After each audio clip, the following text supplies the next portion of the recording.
Yo, what's up? Good morning.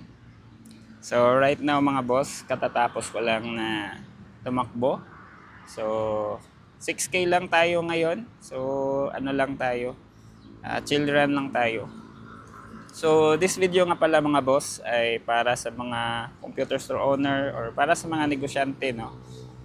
Kung pinoproblema mo ngayon yung cash flow ng negosyo mo, then this video is for you.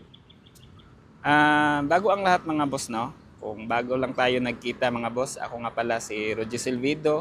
Isa po akong computer store owner for 6 years. At isa po akong negosyante na mahilig po tumakbo. Ayun, so bago ko yan sagutin mga boss, kwento ko muna sa inyo yung observation ko sa cash flow namin mga boss last year and this year. Ayun, so this January mga boss ay of course, 'di ba? Medyo busy tayo ngayon this January dahil maraming customer, marami tayong pina-process na order. Ayan, and based doon sa analytics namin mga boss, chine-check ko kasi yung profitability namin last year and compared to this month sa January 2026. Based on my observation mga boss, bumaba talaga yung profitability percentage namin this January compared to the previous month. So, isa sa factor na na-observe ko bakit yan nangyari is siguro last December kasi mga boss, ano lang maliit lang yung sales namin. Sakto-sakto lang talaga.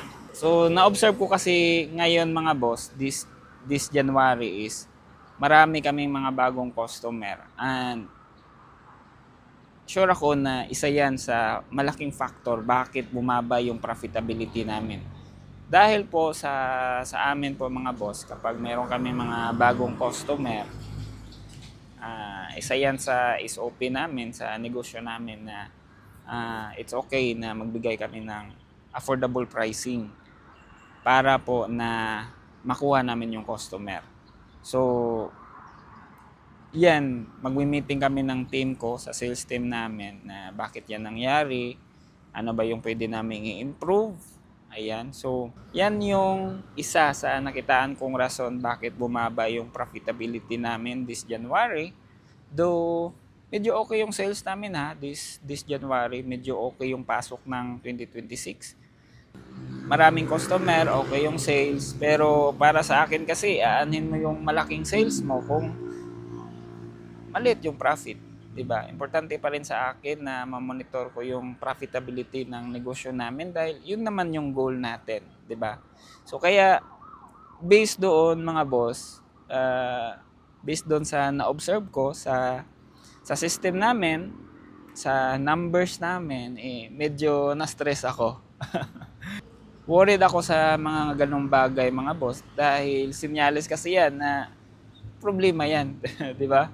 So anyways, kaya ako tumatakbo ngayon mga boss kasi gusto ko rin na ma-release yung stress ko. So, stress na tayo sa negosyo. So, kaya dito ko yan i-release sa running. Ayun, so plan ko is actually nag-meeting na yung sales team ko regarding that and meron na kaming ginawang action na to improve our profitability. And ayun, importante lang naman doon mga boss is awareness. Na aware tayo sa computer business natin na nangyayari pala yun. Kasi kung hindi mo yan mapansin as early as now, baka magtuloy-tuloy yan. So, problema yan in the future. 'Di ba? So, yun yung kalagahan doon na aware tayo. So ayun, sinishare ko pala ito sa inyo ngayon mga boss, no, dahil isa sa pinaniniwalaan ko mga boss na marami talagang problema sa negosyo natin, cash flow, operations, ano pa ba dyan, basta marami tayong problema sa loob ng negosyo natin. Ang importante lang talaga mga boss, isa sa pinaniniwalaan ko mga boss na kahit na anong problema man yang dumating sa negosyo natin, as long as na capable ka na ma-handle yan lahat, then sure ako na malalagpasan mo yan. At magagawa lang natin yan mga boss if we are physically and mentally healthy. Yun yung isang mabigat na rason bakit ako palaging tumatakbo. It doesn't mean mga boss na you have to follow me na sumasali ako sa mga marathon, sumasali ako sa mga trail run. You don't have to do that.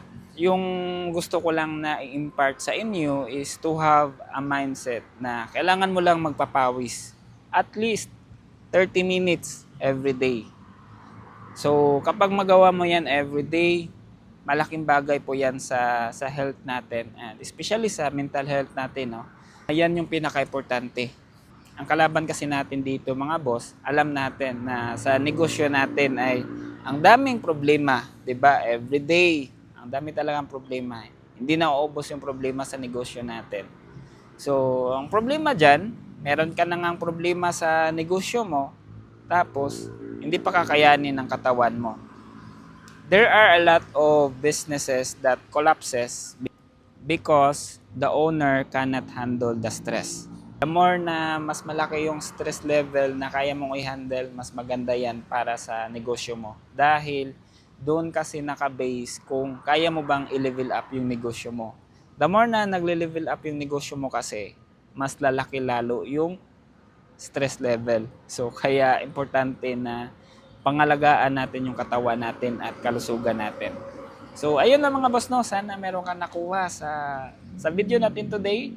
Ayan, so medyo mainit na and medyo marami na ring tao na nag-i-exercise. Ayan, no. So swerte ako ngayon dito dahil sulo ko dito eh.